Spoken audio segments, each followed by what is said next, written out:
اعوذ باللہ من الشیطان الرجیم بسم اللہ الرحمن الرحیم۔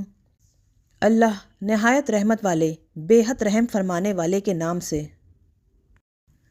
اور مائیں دودھ پلائیں اپنے بچوں کو پورے 2 سال، یہ اس کے لیے ہے جو دودھ پلانے کی مدت پوری کرنا چاہے، اور جس کا بچہ ہے اس کے ذمے ہے ان دودھ پلانے والی ماؤں کا کھانا اور ان کا پہننا دستور کے موافق۔ کسی شخص کو تکلیف نہ دی جائے مگر اس کی طاقت کے موافق۔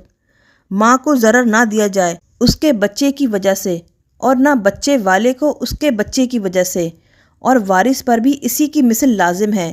پھر اگر ماں باپ باہمی رضامندی اور مشورے سے دودھ چھڑانا چاہیں تو ان پر کچھ گناہ نہیں، اور اگر تم چاہو کہ دائیوں سے اپنے بچوں کو دودھ پلواؤ تو تم پر کوئی گناہ نہیں، جبکہ تم انہیں دے دو جو کچھ دینا ٹھہرا تھا دستور کے موافق۔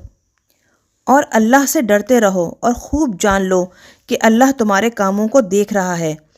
اور جو لوگ تم میں سے وفات پا جائیں اور اپنی بیویاں چھوڑ جائیں، وہ عورتیں انتظار میں رکھیں اپنے آپ کو 4 مہینے 10 دن، پھر جب وہ اپنی عدت پوری کر لیں تو کوئی حرج نہیں تم پر اس بات میں جو دستور شرع کے موافق وہ اپنے حق میں کریں۔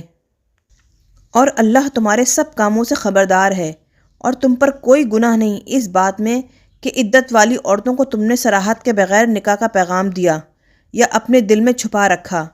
اللہ جانتا ہے کہ عدت کے بعد صریح پیغام کے لیے عن قریب تم ان عورتوں کو یاد کرو گے، لیکن عدت سے پہلے ان سے خفیہ وعدہ نہ کرو، مگر یہ کہ تم ان سے وہ بات کہو جو شرع کے موافق ہے، اور ابھی ان سے عقد نکاح کی بات پکی نہ کرو یہاں تک کہ مقررہ عدت اپنی انتہا کو پہنچ جائے۔ اور جان لو کہ اللہ تمہارے دلوں کی ہر بات جانتا ہے، تو اس سے ڈرتے رہو، اور جان لو کہ بے شک اللہ بہت بخشنے والا نہایت حلم والا ہے۔ کوئی گناہ نہیں تم پر اگر طلاق دے دو عورتوں کو جب تک تم نے انہیں ہاتھ نہ لگایا ہو یا ان کے لیے کچھ مہر مقرر نہ کیا ہو، اور انہیں استعمال کے لیے کچھ دو، خوشحال پر اس کے موافق ہے اور تنگ دست پر اس کے لائق۔ دستور کے موافق انہیں فائدہ دینا حق ہے احسان کرنے والوں پر۔ اور اگر تم نے عورتوں کو چھونے سے پہلے طلاق دے دی اور تم ان کے لیے مہر ٹھہرا چکے تھے تو جو مقرر ہوا تھا اس کا آدھا واجب ہے، مگر یہ کہ عورتیں کچھ چھوڑ دیں یا کچھ زیادہ دے دیں، وہ شخص جس کے ہاتھ میں نکاح کی گرہ ہے۔ اور اے مردوں، تمہارا زیادہ دینا پرہیزگاری سے بہت قریب ہے، اور آپس میں احسان کرنا بھلا نہ دو، بے شک اللہ تمہارے سب کام دیکھ رہا ہے۔ پابندی کرو سب نمازوں کی اور درمیانی نماز کی، اور کھڑے ہو کر اللہ کے حضور ادب سے۔ پھر اگر تم حالت خوف میں ہو تو پیدل یا سوار ہونے کی حالت میں نماز پڑھ لو۔ اس کے بعد جب تم بے خوف ہو جاؤ تو اللہ کو یاد کرو جس طرح اس نے تمہیں سکھایا ہے جو تم نہ جانتے تھے۔ اور جو لوگ تم میں سے مر جائیں اور اپنی بیویاں چھوڑ جائیں، وہ مرنے سے پہلے اپنی بیویوں کے لیے وصیت کر جائیں سال بھر تک انہیں خرچہ دینے کی بغیر نکالے۔ پھر اگر وہ خود نکل جائیں تو تم پر کوئی گناہ نہیں اس کام میں جو اپنے حق میں انہوں نے دستور کے موافق کیا، اور اللہ بہت غالب ہے بڑی حکمت والا۔ اور طلاق پانے والیوں کے لیے دستور کے موافق خرچہ دینا ہے جو واجب ہے اللہ سے ڈرنے والوں پر۔ اسی طرح بیان فرماتا ہے اللہ تمہارے لیے اپنی آیات احکام تاکہ تم سمجھو۔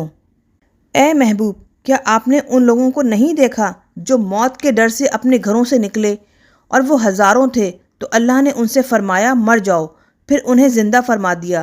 بے شک اللہ لوگوں پر فضل کرنے والا ہے، مگر اکثر لوگ شکر نہیں کرتے۔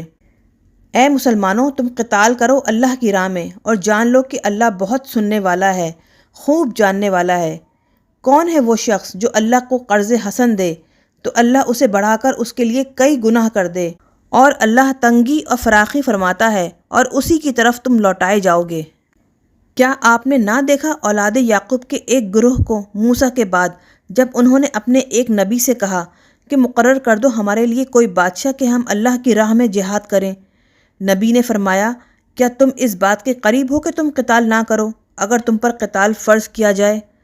وہ بولے ہمیں کیا ہے کہ ہم اللہ کی راہ میں نہ لڑیں، حالانکہ ہم نکالے گئے اپنے گھروں اور اپنے اہل و عیال سے۔ پھر جب ان پر قتال فرض ہوا تو ان میں سے چند لوگوں کے سوا سب نے روح گردانی کی، اور اللہ خوب جانتا ہے ظالموں کو۔ اور ان کے نبی نے ان سے فرمایا بے شک اللہ نے تمہارے لیے طالوت کو بادشاہ مقرر فرمایا ہے، وہ بولے اس کی ہم پر بادشاہی کیوں کر ہوگی، حالانکہ ہم حکومت کے اس سے زیادہ حقدار ہیں اور اسے مال میں بھی فراخی نہیں دی گئی۔ نبی نے فرمایا بے شک اللہ نے اسے تم پر چن لیا اور اسے زیادہ عطا فرمائی کشادگی علم اور جسم میں، اور اللہ دیتا ہے اپنے ملک جسے چاہے، اور اللہ بڑی وسعت والا بہت علم والا ہے۔ اور ان کے نبی نے ان سے فرمایا بے شک اس کی سلطنت کی نشانی تمہارے پاس صندوق کا آنا ہے جس میں تمہارے رب کی طرف سے دلوں کا سکون ہے، اور کچھ بچی ہوئی چیزیں ہیں ان اشیاء میں سے جو معظم موسیٰ اور مکرم ہارون نے چھوڑیں، اٹھائے ہوئے ہوں گے اسے فرشتے، بے شک اس میں تمہارے لیے ضرور بڑی نشانی ہے اگر تم مومن ہو۔